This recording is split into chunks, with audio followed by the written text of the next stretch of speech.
On est très heureux de l'accueillir. C'est un monument de la chanson française. C'est une icône. C'est Enrico Macias qui est sur notre plateau ce matin. Bonjour Enrico. Bonjour Damien. C'est un exploit parce que je vais vous dire une chose. Dans le métier depuis 20 ans, on m'a dit tu ne pourras jamais avoir Enrico Macias le matin, il ne se lève pas. Et pour nous ce matin, vous êtes là. Oui, je suis là. Alors, je vais vous expliquer. Moi, le matin, oui. Quand on m'a dit que j'avais l'émission aujourd'hui, j'ai dit je ne vais pas la refuser. Parce que vous donnez du bonheur aux gens qui se réveillent le matin. Et moi, je ne me réveille jamais le matin. Mais je sais. Parce que je veille très tard tout le temps, je travaille la nuit et tout. Mais quand je me suis réveillé et que je suis sorti, j'ai apprécié le matin. Et je me dis quand même, de dormir, on perd du temps. Donc en fait, Enrico Macias sera l'invité permanent de Télématin tous les jours. Enrico, vous serez à l'Olympia les 18 et 19 mai, là, dans quelques jours, puis à Amiens, puis à Lyon, puis Lille, et puis notez dès maintenant, en 2025, le Dôme de Paris, ce sera le 15 mars 2025. Il y a également un coffret qui sort, on va en parler dans quelques instants, 4 CD qui retracent l'essentiel de votre carrière à travers les grands tubes. Alors ce qui est bien, quand il y a Enrico, 60 ans de carrière, il y a des tubes, on avait le choix. Voici un petit medley des chansons d'Enrico. Les gens du Nord ont dans les yeux le bleu qui manque à leur décor. Les gens du Nord ont dans le cœur le soleil qui n'ont pas dehors. J'étais seul, j'avais froid. Toi Paris, tu m'as pris dans tes bras. Oui, qu'elles sont jolies les filles de mon pays. Oh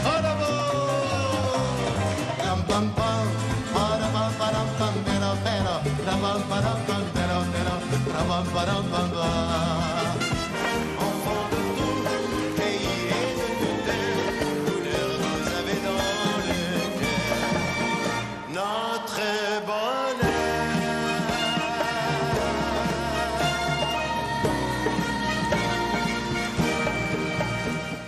Ah, vous aussi, vous nous en donnez du bonheur, Enrico. Vous dites la scène, c'est primordial. Pour moi, on est donc à 8 jours de l'Olympia. Ça veut dire que vous piaffez d'impatience, là, de retrouver le public. Je vous entends pas bien. Vous piaffez d'impatience de retrouver le public. Et évidemment, le public, c'est un peu mon médicament. Parce qu'il me donne de l'énergie et il me permet de faire des choses que même pas en rêve, je pense.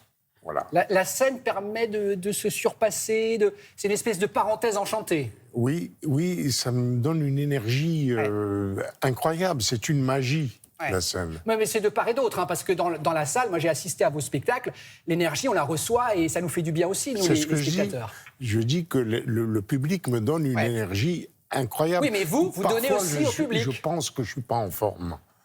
Alors je monte sur scène, bon, tant bien que mal, j'y vais. Et c'est magique. Et puis c'est magique. Il y a de la musique, plus le public. Qu'est-ce que vous voulez de plus? Ben, rien de plus, et alors. Dieu merci qu'à mon âge encore. On peut dire votre âge, Enrico? Oui, 85 ans. Passé. Wow. Passé, ah oui, comme les enfants et demi. 85 ans et demi, c'est ça. Voilà. Alors, on l'a dit, donc vous êtes sur scène en tournée un peu partout, et puis il y a ce magnifique coffret qui sort, Enrico. Donc, ce sont 4 CD, 88 chansons illustrées par Johann Sfar. Ah, voilà, c'est ça que je voulais dire. Ah, bah, c'est sublimissime. C'est tellement beau. C'est très beau, cet écrin. Moi qui suis amateur d'œuvres d'art, pour moi, j'estime que c'est une œuvre d'art, ce qu'il a fait. Bon, les 88 chansons, ça a été facile à choisir ou pas? J'imagine que non. Vous en avez enregistré 800, Enrico. Oui, ça fait que 10%. C'est vrai. Mais alors attention, parmi les 10%, il y a celle-ci, c'était obligatoire. Regardez. Il n'y a pas de honte à être un mendiant de l'amour. Moi je chante sous vos fenêtres chaque jour. Donnez, donnez, donnez, donnez-moi. Donnez, donnez, donnez, Dieu vous le rendra. Encore. Donnez, donnez, donnez, donnez-moi. Donnez, donnez, donnez, Dieu vous le rendra. Dans toute la ville on m'appelle. Enrico, pour nous, ces chansons-là, ce sont des tubes, tout le monde les fredonne, etc. Est-ce que vous prenez toujours autant de plaisir après toutes ces années à les chanter ou est-ce qu'il y a un peu de lassitude? Je crois qu'il peut y avoir de la lassitude. Mais quand je suis sur scène, tout à l'heure, je vous ai dit qu'il y avait une certaine magie qui s'opérait. Et à chaque fois, par exemple, une chanson que je chante tout le temps, depuis plus de 60 ans, c'est Adieu mon pays. À chaque fois, j'ai la même émotion. À chaque fois.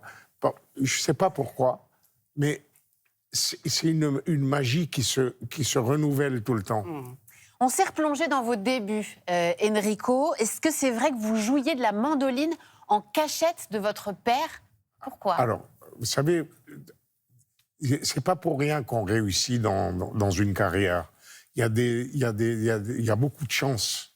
Il y a beaucoup de chance. La chance que j'ai eue, c'est que mon père, au-dessus de son lit, avait mis une mandoline. Parce que mon père était un grand musicien, violoniste, mais il jouait aussi de tous les instruments. Et il avait une mandoline, mais il n'en jouait jamais. Et quand mes parents partaient, la chance que j'ai eue, c'est que la mandoline était déjà accordée. Elle n'avait pas perdu son accord. Donc, moi, je ne connaissais pas, j'avais jamais joué de ma vie. J'ai pris la mandoline. Le premier jour, je jouais sur une corde. Le deuxième jour, sur 2, 3 et 4. Vous êtes un autodidacte, Enrico? Oui, complètement. Complètement autodidacte. Et quand j'ai pris, quand ma grand-mère m'a offert ma première guitare, j'ai tout de suite su jouer. Ouais. Voilà.